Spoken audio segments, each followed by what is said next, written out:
T9C got the fucking juice. Silver's the new gold. Chris is shit sick.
T9C got the fucking juice. Silver's the new gold. Chris is shit sick.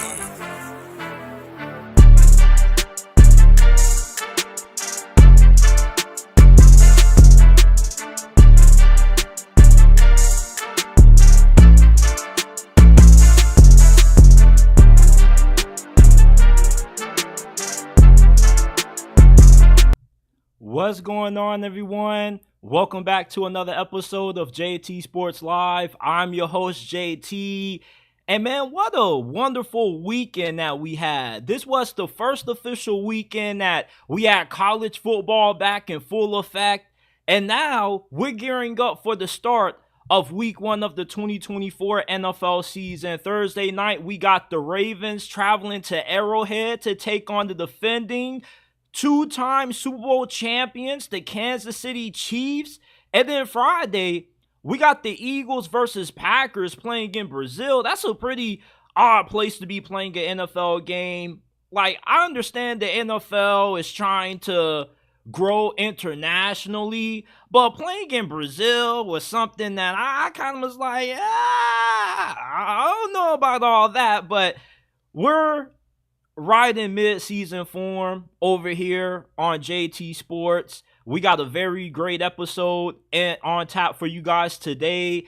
I'm going to be breaking down Florida's quarterback controversy. Should they start true freshman DJ Lagway, or should they keep rolling with Graham Mertz if he's healthy enough to play this week against Samford? Brian Kelly has been a massive disappointment so far at LSU. That program under him, in my eyes, is running in place. I can't wait for Colorado versus Nebraska. I got a really toxic relationship when it comes to watching Colorado football under Deion Sanders. Like, for some reason, I'm just addicted to watching this team. It's just something about Colorado that makes it to the point where you have no choice but to watch them play. And this is a huge game that they're going up in. I mean, you got to travel on the road to Lincoln, Nebraska. That's always a difficult place to get a win at. Travis Hunter, Should he play both ways in the NFL? Can he play both wide receiver and cornerback at the same time? I got more thoughts on the week 1 NFL games. And Bryce Young, I feel like he's going to be in for a big game against the New Orleans Saints. Shout out to everybody that's tuned in, YouTube, X, wherever you're watching. Do us a favor, hit that like button so you can give your team some good luck going into this week. Subscribe to the channel if you haven't already. Turn on post notifications so you don't miss when we go live and when we drop new content. If you're listening on X, drop a follow, retweet, share the stream with your friends, family members, and acquaintances. And remember that we're not just the YouTube channel, we are a podcast. You can find this episode along with all of our previous episodes on Apple, Spotify, Amazon. Wherever you get your podcast from, the JT Sports Podcast is available. If you have a question or a topic that you would like me to discuss on a future episode, you can send them in the DMs on Instagram at JT_Sports_ and on X at JT___.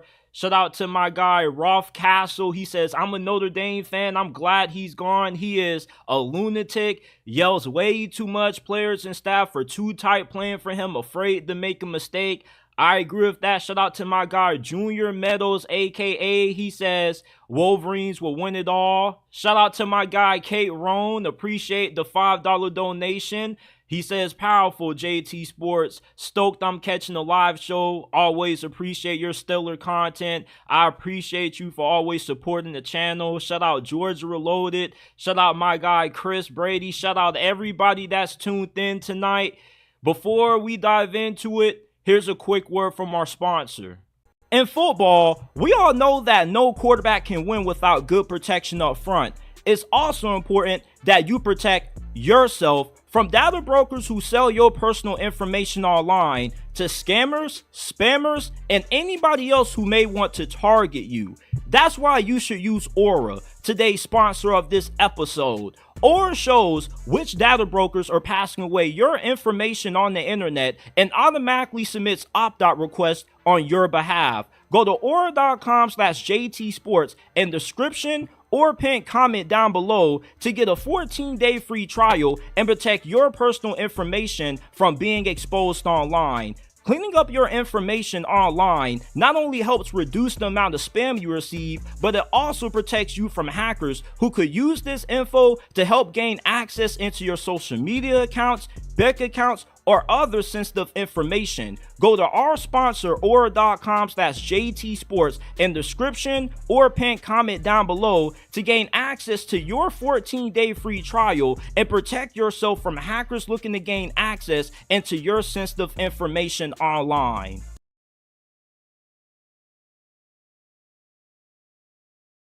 All right, everyone, let's jump into it. We're going to lead off with some college football talk because, listen, I got a lot of things to say about Brian Kelly. When Brian Kelly left Notre Dame to take the head coaching job at LSU, the reasoning behind him making this move was that he was kind of capped in terms of what he could do at Notre Dame. The furthest he could take Notre Dame football was to a national championship. He had a hard time being able to recruit the blue chip talent that you need to be able to win the Natty down there in South Bend. And him making the jump from Notre Dame to LSU was supposed to be a big time move because we know that Brian Kelly is a pretty solid coach. He can get you to 8-9 wins consistently. The question is, can he make you a consistent national championship contender? And so far, throughout his first couple of years at LSU, the furthest this team has went under Brian Kelly up to this point was losing to Georgia in the SEC Championship his first year. I mean, last year, not only did you have the Heisman Trophy winner in Jaden Daniels, but you had Brian Thomas Jr., Malik Neighbors, and you had one of college football's most explosive offenses, and all you were able to do was win 9 games. 2023 was a big letdown year for LSU considering the amount of NFL talent that they had on that squad.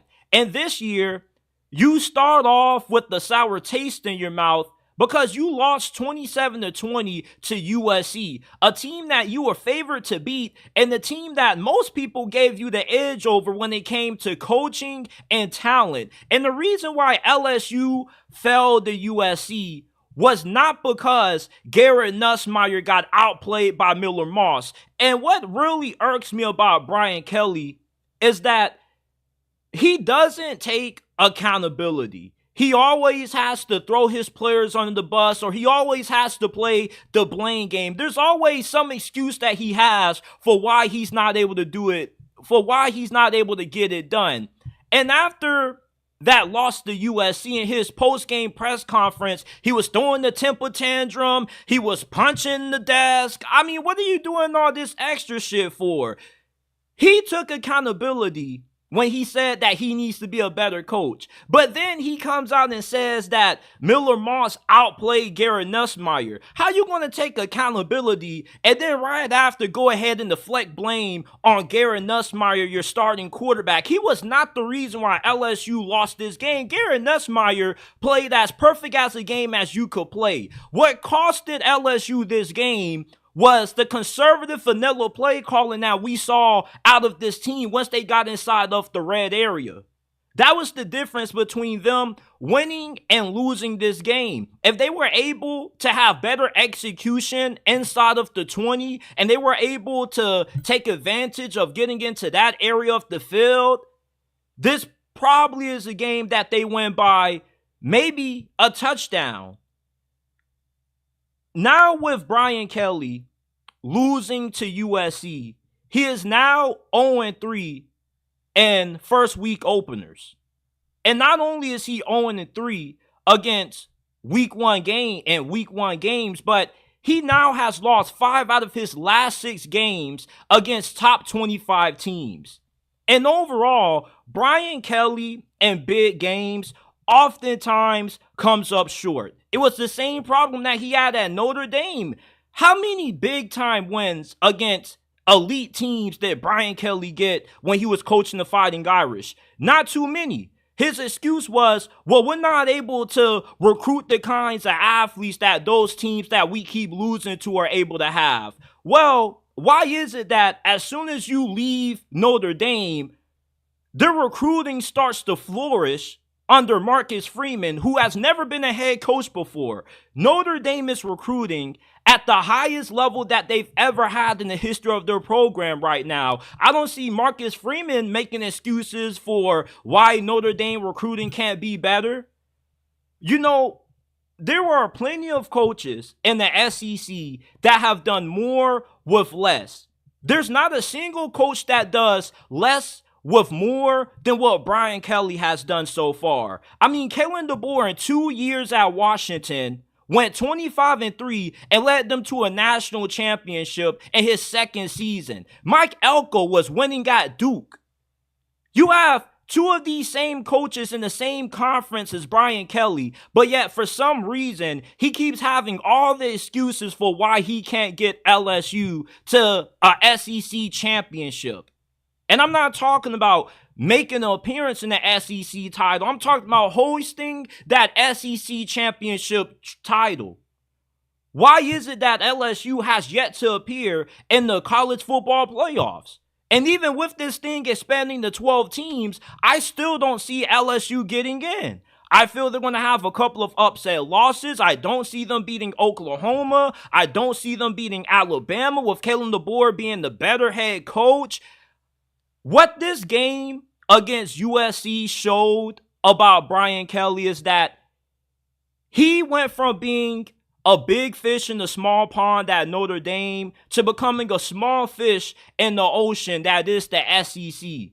There are more elite coaches in this conference now than what there were when he first arrived in Baton Rouge. Now you got about half of college football's top 15 coaches in one conference. It's easy to consistently have success at a school like Notre Dame when you can avoid having to schedule tough teams week after week, and your schedule is relatively manageable compared to the gauntlet that is the Southeastern Conference.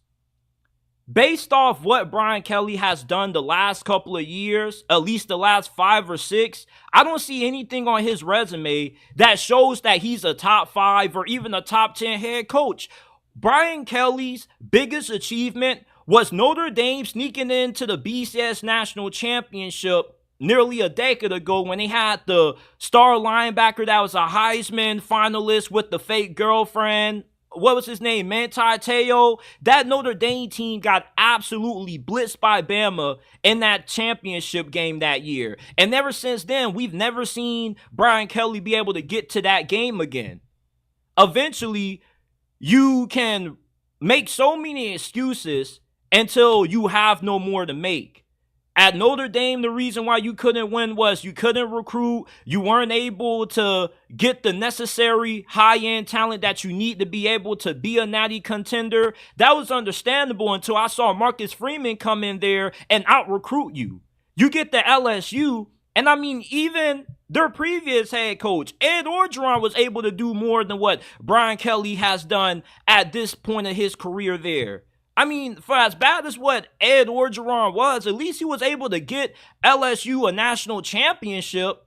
It was one of the greatest teams all time, and we know he was carried by the coaches that he hired, and Joe Burrow, Jamar Chase, Justin Jefferson, and all of the other NFL players that they had on that team. But you still have to give Ed Orgeron credit for assembling a perfect storm.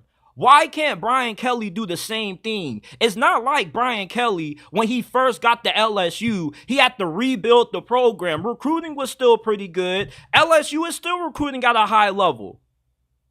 LSU, under Brian Kelly, still brings in elite, highly ranked recruiting classes. So talent isn't the reason why LSU's losing these big-time games.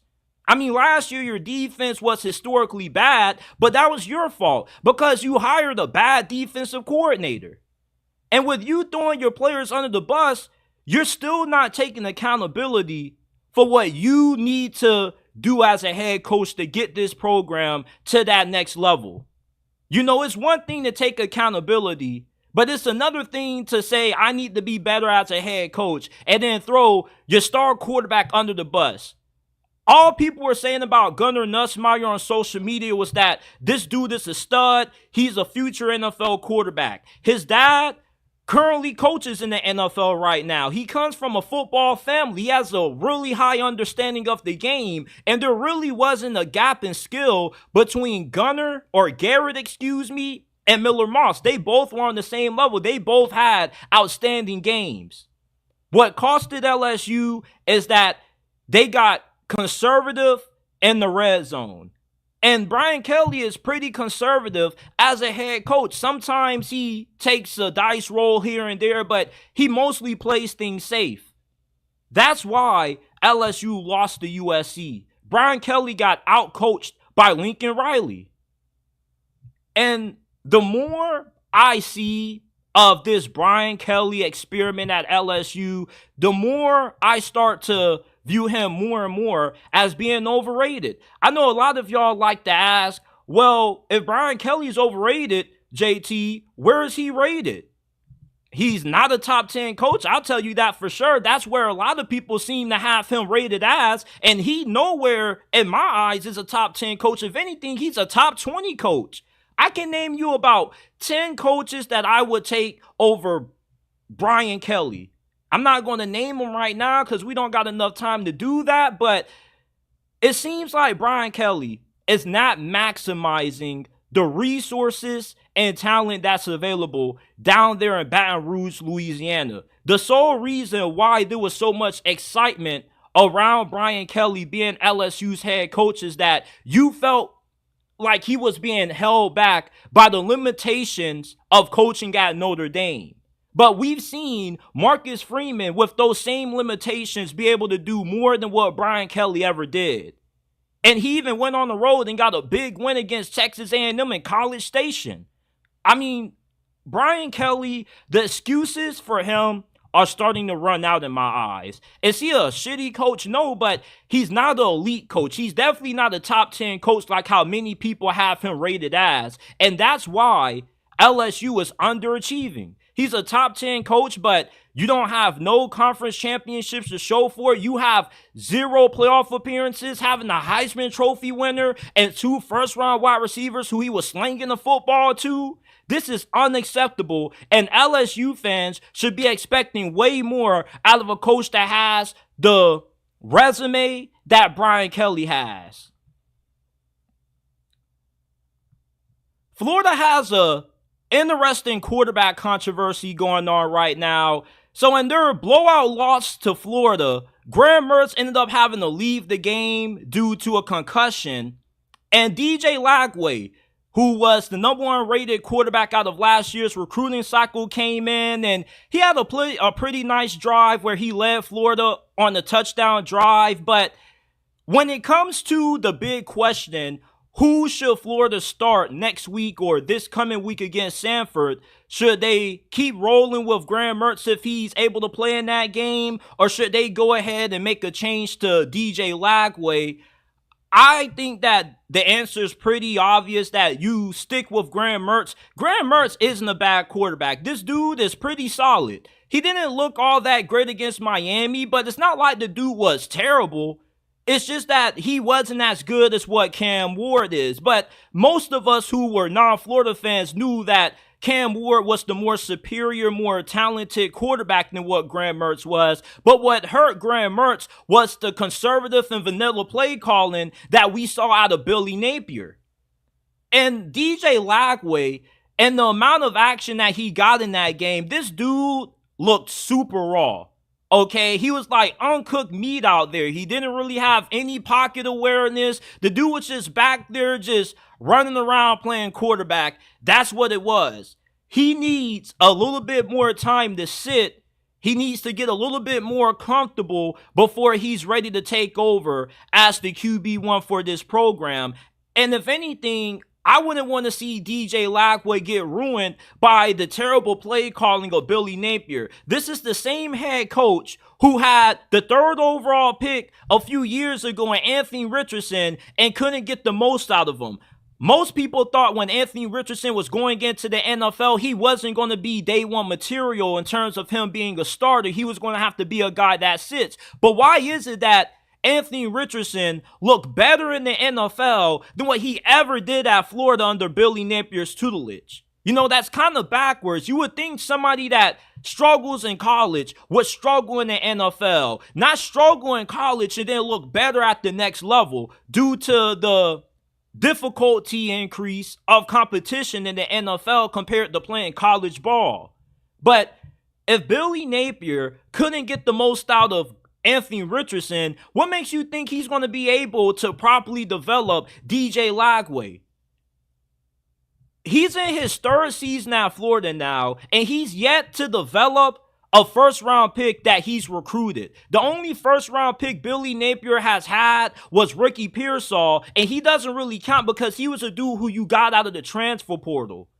So DJ Lagway, you're better off just not playing him this season instead of ruining his true freshman campaign, the bad coaching. Like, if Dan Mullen was the head coach, I'll say, yeah, roll the dice on DJ Lagway because Dan Mullen has a high football IQ. He has a great understanding of how to properly utilize his personnel.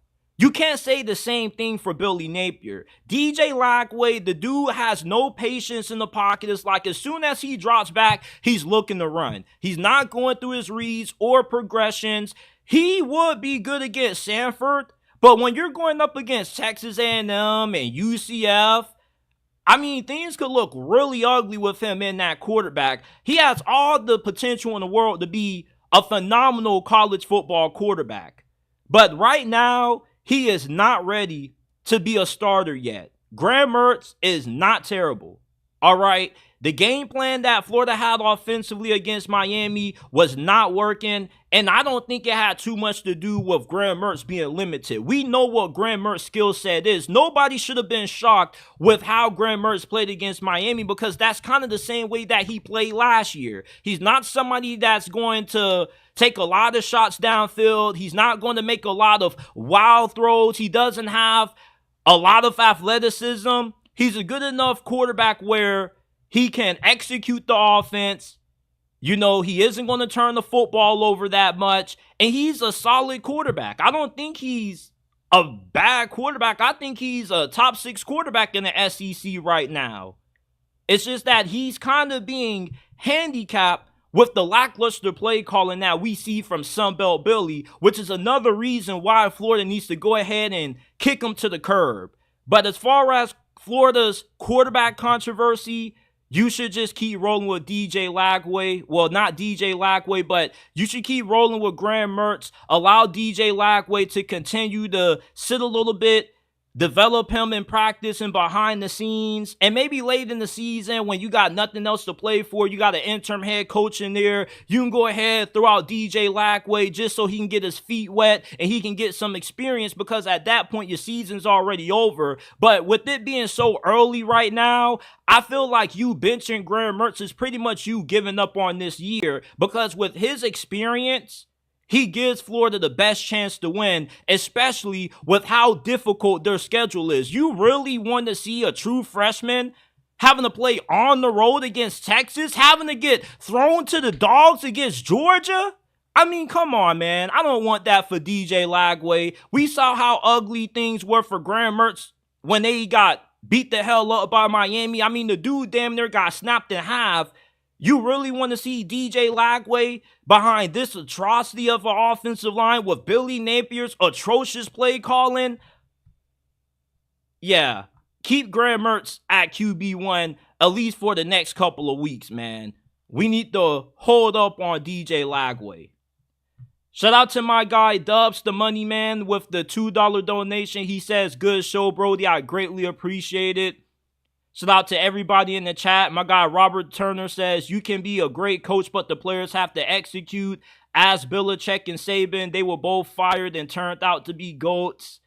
Dubs, the money man, says, that's college limiting your true abilities and football actually being a job. Kate Rowan says, JT's vast football knowledge knows no human bounds. Shout out to everybody that's tuned in on X, YouTube. If you're listening to this on Apple and Spotify, give us a 5-star review. If you're enjoying this episode, share it with your friends and family members. And let's keep rolling on. Colorado is going to be taking on Nebraska this week. I've been waiting all off season for this game. I know a lot of you fans out there probably have other. I, for some reason, cannot stop paying attention to Colorado's football program, man. It's like every game they play, I just have to watch. And this is a very important game for both of these programs, because for Nebraska, if Dylan Raiola really is the potential savior of your football program, although he is a true freshman, there is a good amount of pressure on him in this game, because you need to see him be able to play as good as Shedeur Sanders. You're not going to win this game if you don't get a halfway decent effort out of Dylan Raiola. Because the main reason why you got blown out by Colorado last year was because you had no quarterback at all. Listen, I always support my 904 brethren, but it was hard to watch Jeff Sims out there at quarterback. With Dylan Raiola, if he can give you average, slightly above average quarterback play in this game, or even better, there's a great shot Nebraska has at winning this thing. The same problems that Colorado had last year when they went 4-8 were still big problems that we saw get exploited in their close win over North Dakota State. Now, I know North Dakota State is just not your average run-of-the-mill FCS squad. They are one of the blue blood programs at the FCS level. But South Dakota State lost by several possessions to Oklahoma State. You know, and for Colorado, their offensive line still didn't look that improved. They got an elite group of wide receivers. They got 4 NFL wide receivers in their receiving room. So the passing game, if they can give Shedeur Sanders time to throw in this game, he's going to dice up Nebraska's secondary. But that's easier said than done, because Nebraska has an experienced defense. They got a lot of depth on their front seven. And this is going to be a big test for Colorado. I'm not going to judge you based off one game, the first game of the season, but week 2, this team needs to look like the team that a lot of us thought they could be coming into this year, which is a potential 8 to maybe 10 win team. Colorado does have enough talent where with the Big 12 being wide open, they could win this conference. But you still are going to need to be better up front if you're going to be able to achieve that. And Nebraska is the first true test for Colorado this season. And for Matt Rule, I'm not going to say that there's not any pressure on him to win this game because this is a rivalry game. But if Nebraska was to lose, yes, the fan base will be upset. Plus, this being a home game adds to the pressure. But Colorado has more to prove in this game with the fact that they really believe down there in Boulder that they have a team that's able to make a run at winning this conference and making it into the college football playoffs. So if that team is as good as what Deion Sanders and that coaching staff feel it is, then they should be able to take care of business against Nebraska. And they are a 7-point underdog, which is really shocking to me because a week ago, Nebraska was only a 4-point favorite. And despite me being upset about how Colorado performed against North Dakota State, I'm still having a hard time picking against them against Nebraska because no matter what, Colorado's offensive line could be trash. Their defensive line could be trash as well. But Nebraska, despite how improved they are this year, I still don't see them blowing out Colorado at home. For Colorado to lose this game, you need Shedeur Sanders to have an off night where he just has 2-3 interceptions and he just completely unravels, and it's hard to see that happening. For as much hate as Shedeur gets, we all should be able to agree that he's one of the best quarterbacks in college football. And anytime you give him an opportunity to win the game with the ball in his hands, he normally pulls through. And you got not just Travis Hunter at wide receiver, but you got Jimmy Horn Jr., you got Will Shepard, a transfer from Vanderbilt, you got LaJohntay Western. Colorado is 4 or 5 deep at wide receiver. This team, at least from an offensive standpoint, looks very similar to those old school Texas Tech teams that were coached by Mike Leach. They're all offense. They want to put the ball in the air about 30, 40 times a game, and they only run the football when need be. Well, in this game, you're going to have to be able to play somewhat of some complimentary football. You don't have to ground and pound Nebraska to death, but you at least need to be able to run the football and third and short situations. You need to be able to pick up at least the tough yards in these 3rd and 3, 3rd and 2 scenarios, because last week against North Dakota State, your run game wasn't good in short yardage situations. And when you lose a time of possession battle to a team like North Dakota State, it shows you just how badly you got bullied up front. And with Nebraska having a way better offensive line and defensive line than North Dakota State, we're going to need to see some massive improvement out of Colorado on the interior of their O-line and D-line. They got the talent to have a good game. Maybe it's just first game jitters or whatnot, but you're going to need guys like Jordan Seaton to play one of their best games of the season because things don't get no easier from here. This is one of a billion tests for Colorado this year. This schedule is a gauntlet. They may not have a lot of powerhouse schools like they did last year, but this is a schedule that, you know, it's going to be pretty tough for Colorado to win a lot of games based off how they played last year. And Nebraska hasn't been tested yet at all. I mean, they played UTEP. They took care of business, but Colorado's way better than UTEP.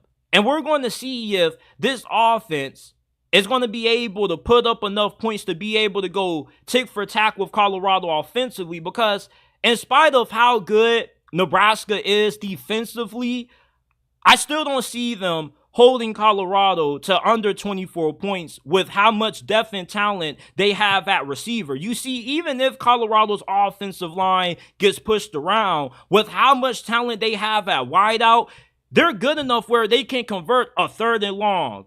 You feel me? Because with the amount of talent they have at receiver, you have so much explosiveness is that one play could result in a touchdown. You don't have that same big play, one touchdown ability with Nebraska offensively because they only have about 2 decent receivers. They don't have a lot of depth at that position. They're mainly a team that wants to beat you by running the football, being able to win the time of possession battle, but they do have the ability to play some complementary football with Dylan Raiola at QB. And despite him being a true freshman, I do think that he's wired a little bit differently than what you normally would see out of a true freshman. And Nebraska is no stranger to starting quarterbacks fresh out of high school. Adrian Martinez, he started as a true freshman under Scott Frost, and he had a pretty decent true freshman campaign. So, I mean, Dylan Raiola definitely could be good enough to give Nebraska the win. But ultimately, I still can't take Nebraska to win. I still got to roll with Shedeur Sanders and the Buffs, man. This is hard to bet against Shedeur with the amount of talent that he has to throw the ball to at receiver. You got Travis Hunter, who is the best player in college football, and the pass rush did improve, but with Dylan Raiola being so young and this most likely being a close one-possession game, I don't trust them to be able to play mistake-free football. I do think there's going to be a couple of turnovers that cost Nebraska in this game. At least with Shedeur, you know that you're not going to see too many turnovers, too many mistakes. This dude is as flawless as what it gets at the quarterback position, and that's the main reason why I got to side with Colorado to win this game. You see, the teams that are able to win on the road are the teams that are able to get high-level quarterback play, and they're able to come through in the biggest moments. Colorado isn't as bad as a team as what we saw last week. I definitely think you're going to see a better performance out of this squad this week. And I don't see Nebraska, at least right now, year or two under Matt Rule, being a team that can just beat a team like Colorado by more than 2 possessions. I mean, this is going to be a one-possession game. It's going to come down to who can make the big plays in the last 4 minutes in the fourth quarter. And that team, I feel, is really going to be Colorado. So give me Colorado with the 31-27 victory. That's who I'm taking to win this game, and that's my score prediction. I want to talk about Travis Hunter because this has been a really interesting discussion. Should he play both ways in the NFL? Is he even, let me rephrase that. Could Travis Hunter really play both sides of the ball in the NFL? Can he play both wide receiver and cornerback at the same time in the National Football League? I believe that he can. What makes Travis Hunter such a rare prospect is that this dude is an Iron Man. He doesn't get tired at all. I mean, this dude has so much energy that he can play nearly every play on offense and defense, and he doesn't need too many breaks. He should be able to maintain that stamina and that durability in the NFL because in college football, you run way more plays than what you do in the NFL. On average, every college game is running somewhere around 170 to 180 plays. In the NFL, they're only running a combined total of 130 to 153 plays max. So you have 28, 27 less plays in the NFL than what you do in college football, which is going to help out Travis Hunter. In the NFL, although the game speed is a lot faster than what you see collegiately, it still is a slower paced game than what it is in college football due to in the NFL, you don't see teams going no huddle every single possession or every single play. They're not looking at the sideline to get the play in. It's like they always huddle up unless it's a 2-minute drill or something like that. In college football, with the offense is always looking towards the sidelines for the plays.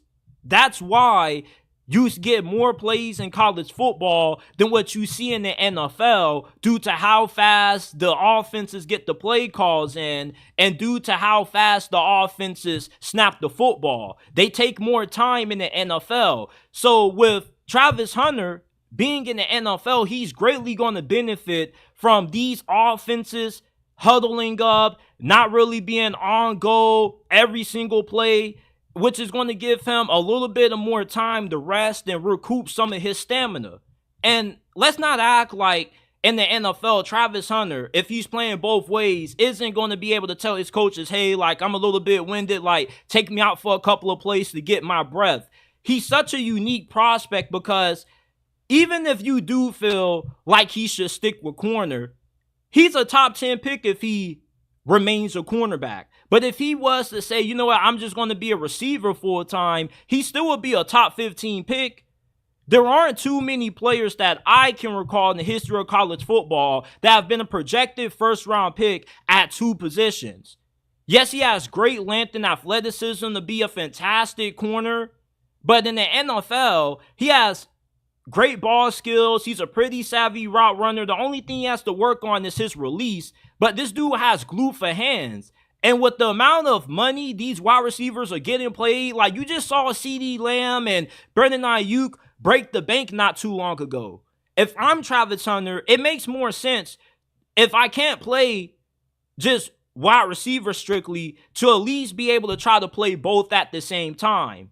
You know, because it maximizes the amount of money that you can get. You would be foolish to just play corner and not even give wide receiver a go with the amount of money that these wideouts are getting paid in today's NFL. Like, Justin Jefferson is making like $35 million a year pretty much. He's making more than the majority of quarterbacks out there. So if I'm Travis Hunter, listen, you got the stamina, you got the cardio, you got the durability to be able to play both positions. Are you going to be able to play more snaps at receiver than what you could at corner? That's how I think it's going to go. I don't see Travis Hunter, if he does end up playing a good amount of receiver in the NFL, playing more corner than he would wide out. Because you see, I'd rather have a good receiver and be able to keep him healthy and keep him from getting injured than to have a good cornerback out there, because having an elite receiver is way more impactful in today's NFL than having a great corner. Okay, there are teams with great corners, but even if you have a great corner, that's still not going to guarantee you a win. It's an offensive-minded game. It's an offensive revolution going on in the NFL right now, which is why it makes more sense for Travis Hunter to capitalize off the steadily increasing wide receiver market, and with his skill set and talent, just to remain playing receiver or just try to play both. I really think what the ultimatum should be for Travis Hunter when he's interviewing with these NFL teams that are trying to figure out what he wants to do is this. Listen, if you want me to play corner, you got to let me play a little bit of wide receiver too. But if they just want him to strictly play wide receiver and not play cornerback at all, I think that's a good decision. But there's way too much money out there to be made playing wide receiver for him not to give it a go at the next level. And he's way too talented at receiver to not even give him a try to play both. I think you would be doing yourself a major disservice if you draft Travis Hunter high in next year's draft and you don't allow him to play receiver. A lot of people seem more fixated on him playing corner than they do wide out, but just with his talent and his rare blend of physicality and finesse, you just are wasting time drafting him if you're not going to allow him to play both. This dude is the definition of an athlete, and you can't compare him to anybody that's played both ways in the past, because there's never been a two-way player in college football that's been a projected first-round pick at both positions. You know, there's been guys who you get the ball in their hands, they can return kicks, punts for you, but Travis Hunter is just an all-around diamond as a prospect. He's an absolute gem. And if anything, if he had to pick between the two, wide receiver or corner, he should pick wide receiver. But I mean, if he only can play receiver at the next level, I think it's worth sacrificing playing corner. But if they want him to play corner, you got to let him get at least 60-70% of the offensive snaps at wide receiver, because he's way too gifted at that position to not be able to get some significant playing time there in the NFL. Now let's move on to some NFL talk. The first game of the 2024 NFL season, we got an AFC Championship rematch, folks. We got the Baltimore Ravens going on the road to Arrowhead to take on the Kansas City Chiefs. The Chiefs are a 3-point favorite going into this matchup. And, you know, what's really interesting for Baltimore is the addition of Derrick Henry. Because last year, they were number one in the NFL in rushing yards per game. But when they lost to Kansas City in the AFC Championship, they only gave their running backs 5 total carries combined. With Derrick Henry now on the squad, how much does it change this Ravens offense in terms of how Steve Spagnuolo is going to have to game plan for it now? Because it's a difference between game planning for an offense when you only have to worry about Lamar in the backfield versus having a game plan for an offense that has Lamar Jackson and Derrick Henry sharing the backfield. And although Derrick Henry is getting up there in age, he's a Hall of Fame caliber player. And the Hall of Fame level players regress at a slower rate than the average player at their position.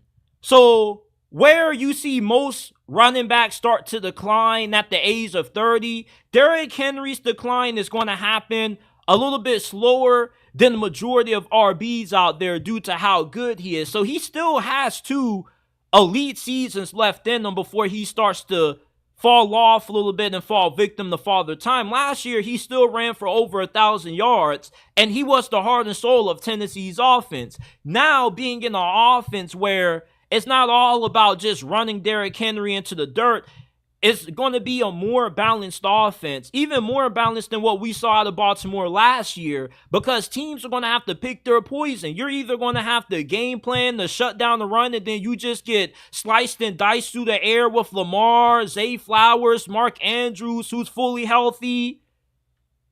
And then if you try to stop the pass, you're going to get killed on the ground. Rather, if it's via Derrick Henry or Lamar Jackson breaking ankles and making big plays on the ground with his athleticism.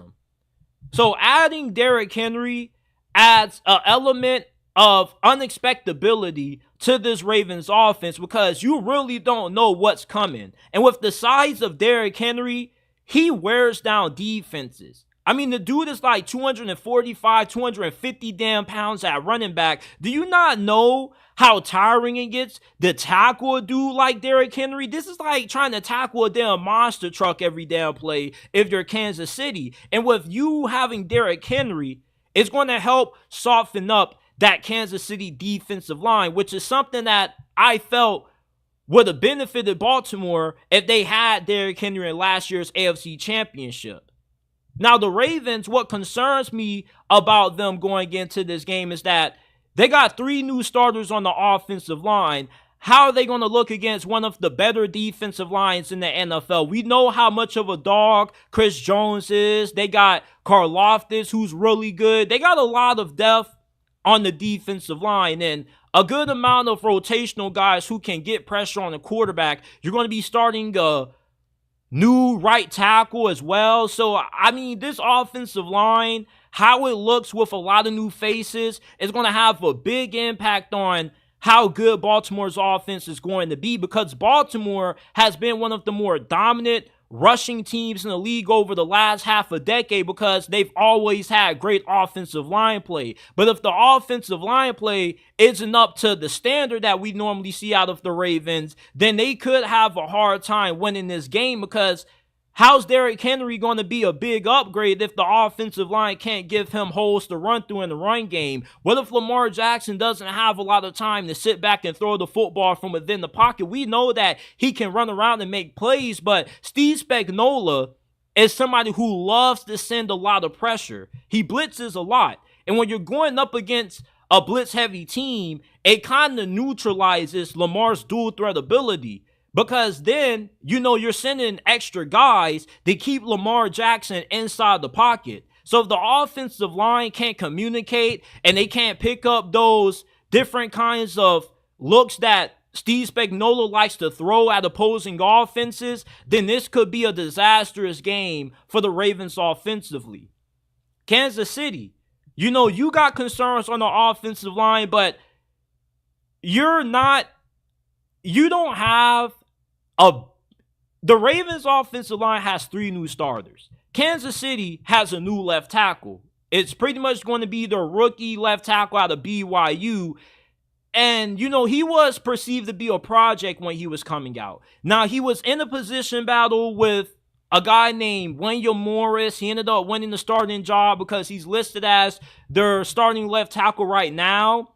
So, Kansas City, their offensive line, you got good guard play. You got a pretty decent right tackle in Jawan Taylor. Your offensive line isn't as big as a question mark as what Baltimore's is because you're only replacing 1 starter from last year on that unit. Baltimore replaces 3.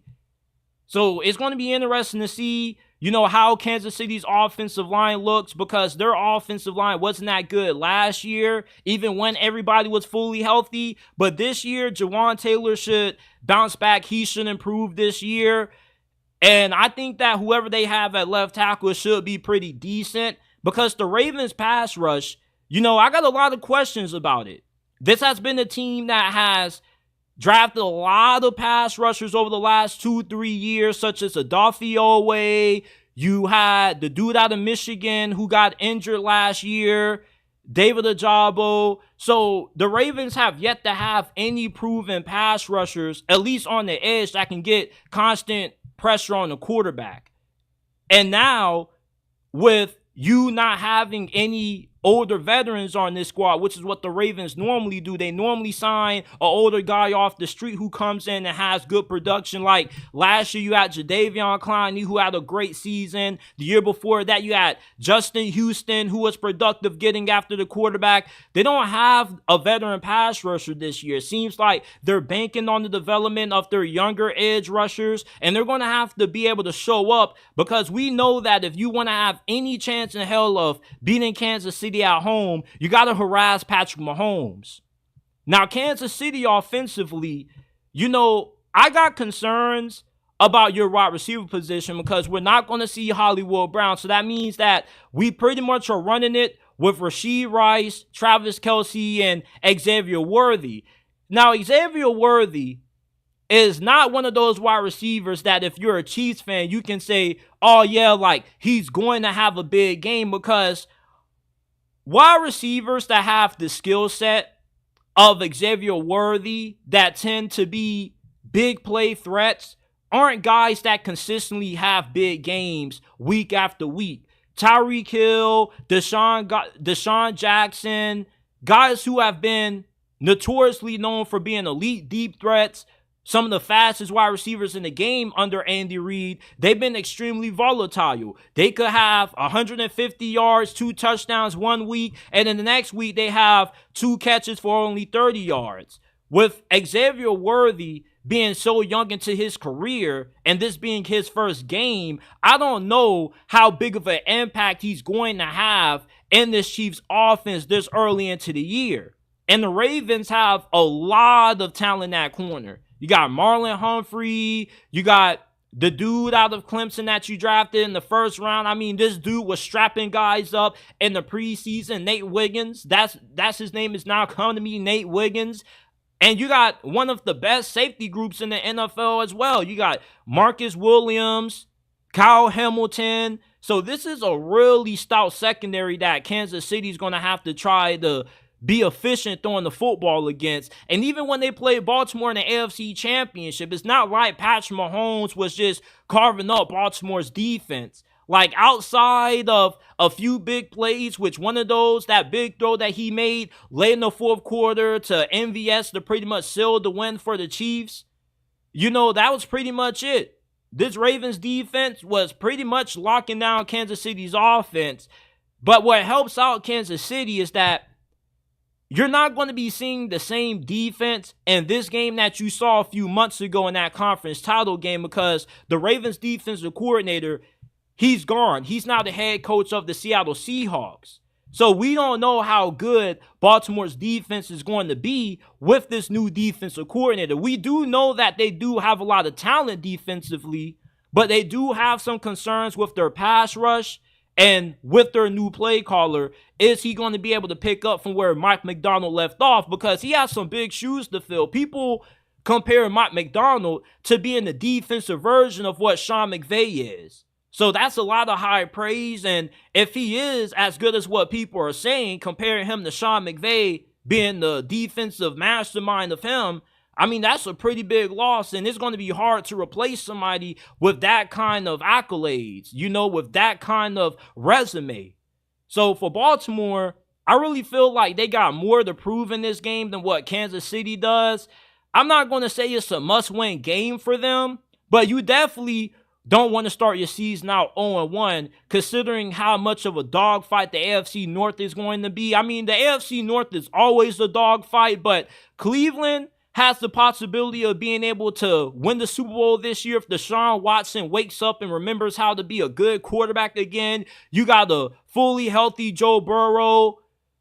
And it's been a while since we've seen this division where all the starting quarterbacks have been healthy all year long. It seems like when Lamar Jackson gets hurt, Lamar Jackson, if he gets hurt, Joe Burrow stays healthy. Joe Burrow gets hurt, Lamar Jackson stays injured. So I really want to see how this division plays out, where you have two of the NFL's best quarterbacks pretty much, and Joe Burrow and Lamar Jackson, who pretty much are rated 2 and 3, right behind Patrick Mahomes, how well they're going to handle just the toughness of the AFC this year, because this is going to be a grueling conference, a grueling division, and you definitely want to be able to be on the winning side of things, because yes, a loss this early doesn't derail your season, but it definitely could have a big factor in determining who ends up getting that first round bye come January. And we could come back to this week 1 game and say, damn, like,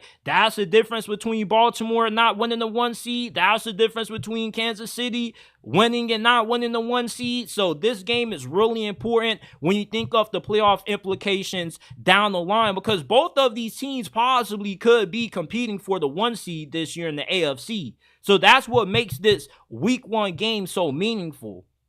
So I'm going to take Kansas City to get the win. I love my dude Lamar. I still think they got a great chance to win it all, but early into this year, I do feel like the Ravens have a lot of questions as far as how good is their pass rush going to be this year? How good is that new look offensive line going to look with 3 new starters at the helm? And you got a new defensive coordinator, so we don't know just how big of a drop-off you're going to have defensively, because you're crazy if you think that Baltimore is going to be number 1 against the run, number 1 against the pass, top 5 and third down, red zone defense again, with how great of a DC Mike Macdonald is. Like, once again, they're saying this dude's supposed to be the second coming of Sean McVay, but just the defensive version of him. So it's kind of hard to replace a guy that's that good as a play caller. But let me know who you guys got winning this game down in the comment section down below. Got to get some more water. Shout out to everybody in the chat.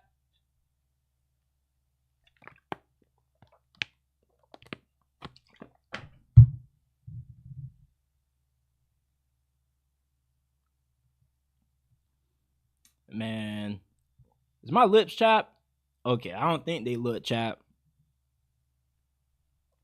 I just be having to make sure my lips not chapped, because, sometimes I be rewatching the replay and I'm just like, damn, like my lips is white as hell, man. Got to make sure I get them things moisturized. Okay, so the next game we got to talk about, we got the Green Bay Packers versus the Philadelphia Eagles, the second game of the 2024 NFL season, and it's going to be played in Brazil. And I'm not going to lie to you. Look, I love that the NFL is trying to become more international, but playing in Brazil is absolutely wild. Like, I mean, Brazil just banned X, for crying out loud. So, I mean, it's not really the safest place to be at if you are a football player. And just personally, Brazil is one of those countries that, I love looking at pictures. I love seeing all of the great photos that gets taken from that part of the world, but it's definitely really low on my list of places that I would want to travel to, just with it being a little bit unsafe and everything they got going on with the government. And it's just a really weird place to be playing a football game. Like, let's just play in London. Maybe we can play in Mexico. Maybe get a game in Canada. You know, like, why would you play a game in Brazil before you would play a game in Canada? If anything, you need to be trying to get a little bit more into that Canadian football market. I'm just saying, like, I'm not the biggest fan of them playing this game in Canada, well, in Brazil, but, you know, the Philadelphia Eagles, last year, they started out 10-1, and then their season just completely went left. I mean, their defense couldn't stop nobody. Their secondary was burnt toast. And Jalen Hurts, he went from looking like an MVP candidate to one of the most overrated quarterbacks in the NFL last year.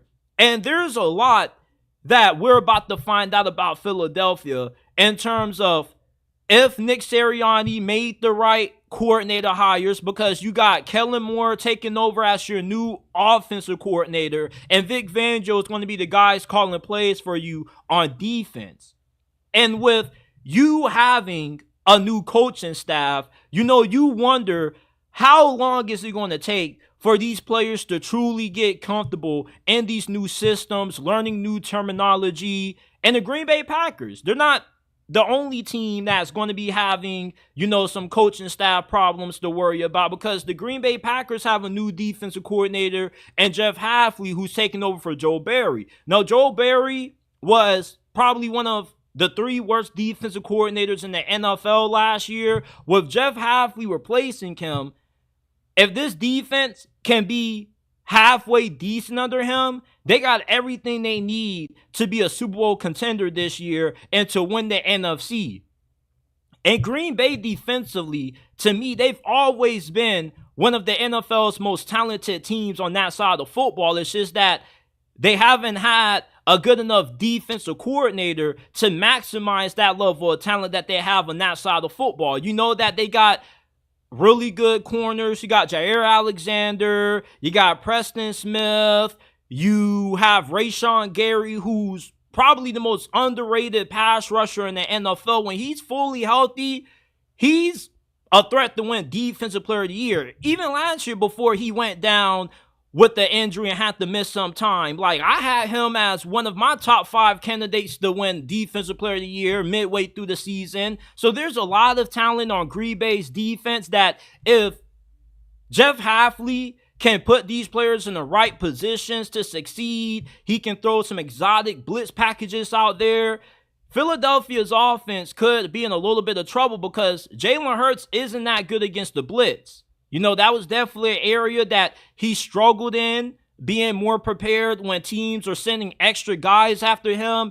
And he just seems like he doesn't have no plan B or C. It's just like he's either throw a deep bomb to A.J. Brown or Devontae Smith, and if it's no deep bomb there, I'm either going to try to run, utilize my legs, or, you know, that's pretty much it. So I want to see how much more development are we going to see out of Jalen Hurts under new offensive coordinator Kellen Moore. I think one of the biggest matchups that's going to determine this game is going to be determined by the dudes in the press box. That's defensive coordinator for Jeff Hafley and offensive coordinator Kellen Moore for the Eagles. Because if Kellen Moore ends up getting the better of that matchup, Philadelphia should end up winning this game. Because this has potential to be one of those games that ends up being high scoring, potentially, because Vic Fangio is a more than capable defensive mind. But eventually, Philadelphia's defense, even if they do play good enough to slow down Green Bay's offense for the first couple of quarters, if their offense does nothing and they have the same problems that they had last year, then you're going to see Philly's defense, even if it does look better under Fangio, it's going to get worn out and they're going to end up becoming gassed, because Green Bay, despite how good they can throw the football, you know, they added Josh Jacobs. Josh Jacobs is one of the better running backs in the league. He's going to be an upgrade from Aaron Jones. He's going to be more physical, more tough. They're going to be able to be a more powerful team in terms of being able to win and push guys up front around. And I just love the kind of toughness that Josh Jacobs brings to the Packers. And if Philadelphia's defense ends up getting worn out in the fourth quarter because their offense can't sustain any drives, that's what's going to win this game for Green Bay. Because Jordan Love, this could be a game that he potentially struggles in with how good Vic Fangio is at disguising his coverages. And this is going to be a really big test for Jordan Love, because there's a small amount of people who believe that last year was just lightning in a bottle for Jordan Love and that he's going to come back down to earth. But me and the majority of folks out there believe that if you can go 20-3, have a 20-3 touchdown interception ratio the last 2 months of the season, there's no reason why you shouldn't be able to carry that momentum into this year, especially into a game this early into the season that's going to have major implications on who can win the 1 seed. Because just like I said earlier, in that Chiefs-Ravens game, you look at it as, it being week 1. So even if you lose, it still isn't a loss that hurts you that bad. But where it does hurt you is that, what if Philadelphia is as good as expected and Green Bay is good as expected? Both of these two teams should be in the conversation for that first round bye in the NFC. And you could come back and look at this game for being the big determining factor for who ends up clinching the 1 seed in this conference this year. And for Philadelphia, your schedule is a little bit more tougher, in my opinion, than what the Green Bay Packers schedule is. But overall, you need to win more than what Green Bay does, because with how bad things ended for you last year, you lost to Baker Mayfield and Todd Bowles in a wild card round. It gets no worse than that. You really need to prove that, last season, how left things went was just a one-time occurrence. You need to win to get everybody bought back in again. Because if you lose this game, then you still have a bitter taste in your mouth from last year carrying over into this year. If there's anybody who really needs a win week 1, it's Philadelphia. Just because I think it would be great for the morale in the locker room, and it kind of would ease a little bit of the tensions when it comes to Nick Sirianni's job security.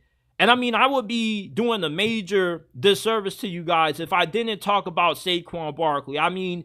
This is one of the biggest offseason acquisitions in the NFL. Saquon Barkley, he's arguably the second most talented back in the league, right behind Chris McCaffrey. Not only is he a monster on the ground, but he's also great in the passing game.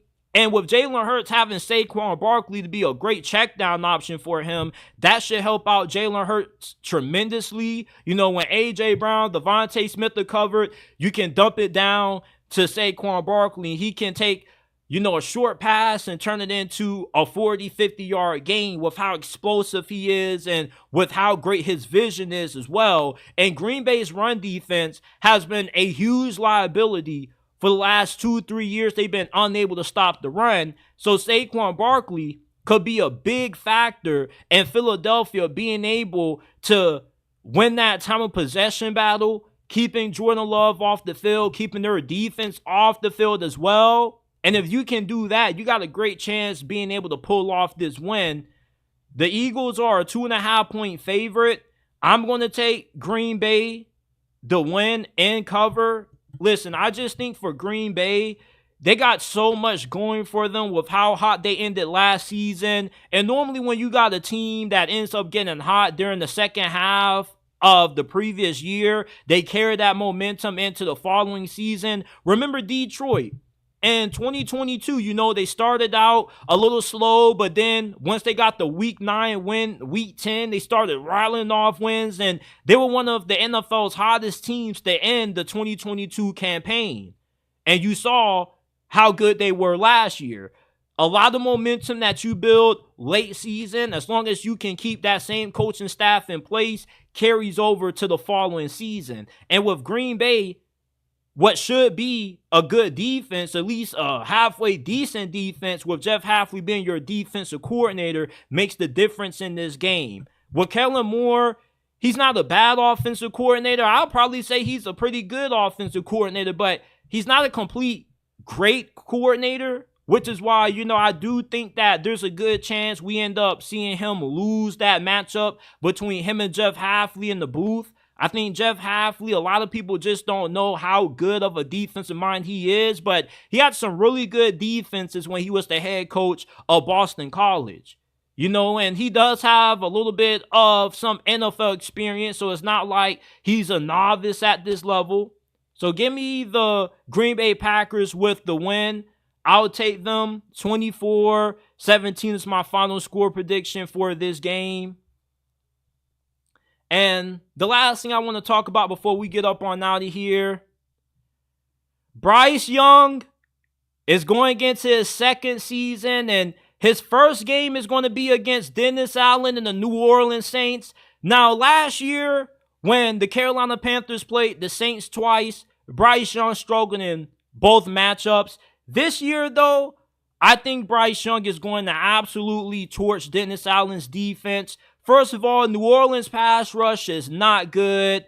I mean, you got Cam Jordan, who's coming off a 2-sack season. That was the worst year of his NFL career. You got Chase Young, who you signed in free agency. Chase Young is hit or miss. You don't know what you're going to get out of this dude from a play-to-play basis. Sometimes he'll end up being dominant when it comes to winning his one-on-one matchups, and other times he'll either get beat with his one-on-one matchup, he'll get bullied around, or he'll just do his own thing and not follow what the play was telling him to do. And with New Orleans pass rush not being that consistent, or at least dependable, Carolina's offensive line was really bad last year. But it wasn't because they didn't have a good offensive line entirely. I mean, their offensive tackles were pretty good during the previous season at 2022.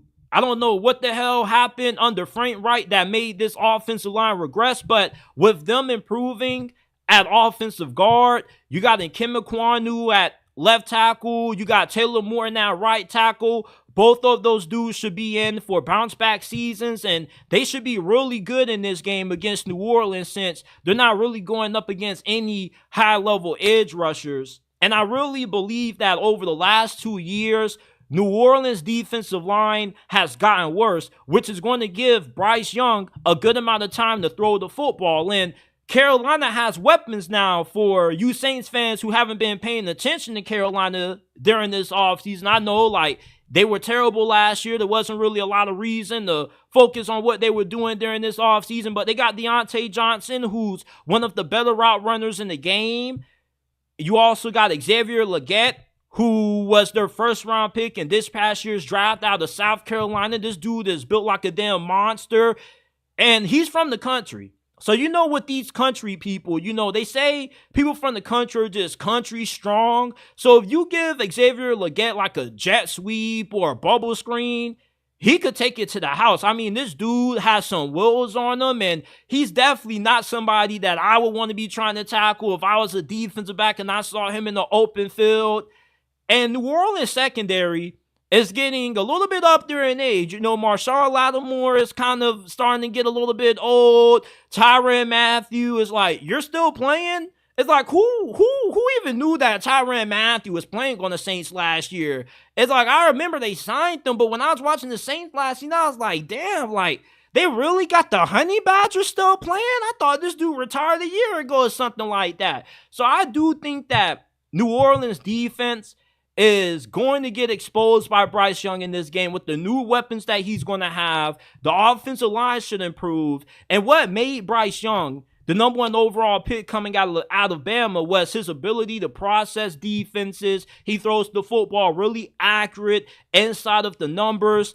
And Dave Canales is the definition of what it means to be a quarterback whisperer. I mean, every quarterback that he's worked with over the last 2 years has resurrected their careers. I mean, when he was with Geno Smith in Seattle in 2022, Geno Smith won Comeback Player of the Year. The year after that, last year, Baker Mayfield ends up resurrecting his career. So when you have the kind of track record that Dave Canales has, I think it is a little bit foolish to overlook that. Yeah, he's never been a head coach before. This is his first ever game being a head coach. You don't know how good he's going to be when it comes to managing the clock and other areas that you look at when it comes to being a head coach in this league. But with how good he is at working with quarterbacks, if you can resurrect Baker Mayfield and Geno Smith, you should be able to do the same thing with Bryce Young. All of the talent that made Bryce Young a number one pick is still there.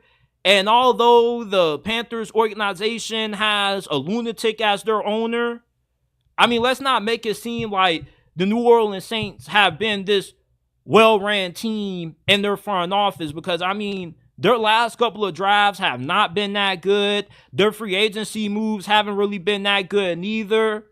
I really love for Bryce Young to make an example out of the New Orleans Saints, and this is going to be the first game that we see the true arrival of King Bryce. You Saints fans don't know about King Bryce, but Panthers fans know what's up with King Bryce. You didn't get to see the King come out last year because the Carolina Panthers didn't give the King the protection he needed to leave the palace.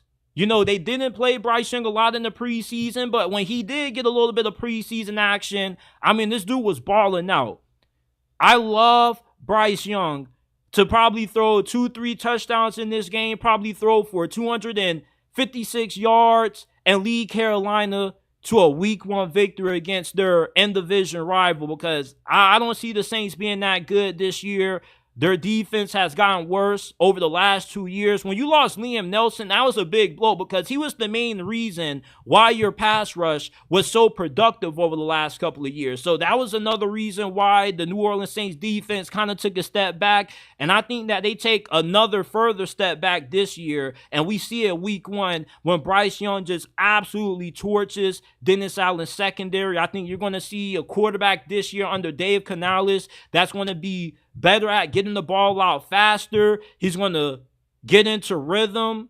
And once he gets in the rhythm, that's when Bryce Young is really at his best. Once you get him comfortable, that's when Bryce Young starts slinging the football all over the field. It's like he's not known for throwing a lot of deep bombs downfield, but once you can get him in rhythm with the quick, short passing game, that's when you can start opening things up to take some shots downfield.